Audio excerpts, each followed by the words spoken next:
بسم اللہ الرحمن الرحیم۔ السلام علیکم ورحمۃ اللہ وبرکاتہ۔ پیارے دوستو، افطاری کا جو وقت ہوتا ہے وہ دعاؤں کی قبولیت کا وقت ہوتا ہے۔ اس وقت کو آپ نے ضائع نہیں کرنا۔ تو افطاری سے پہلے آپ نے اپنی حاجتوں کے پورا ہونے کے لیے دعائیں مانگنی ہیں۔ پیارے دوستو، ایک مختصر عمل بتا رہا ہوں، آپ نے یہ عمل کرنا ہے، انشاءاللہ العزیز اللہ کے فضل اور کرم کے ساتھ دعائیں جو ہیں وہ قبول ہوں گی۔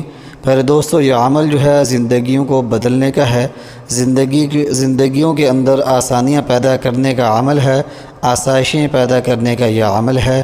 پیارے دوستو، دلی مرادوں کو پانے کا یہ عمل ہے۔ آپ نے جب افطاری سے پہلے دعا مانگنی ہے تو دعا کے اندر اسم مبارک یا ذی الجلال والاکرام 27 مرتبہ پڑھنا ہے۔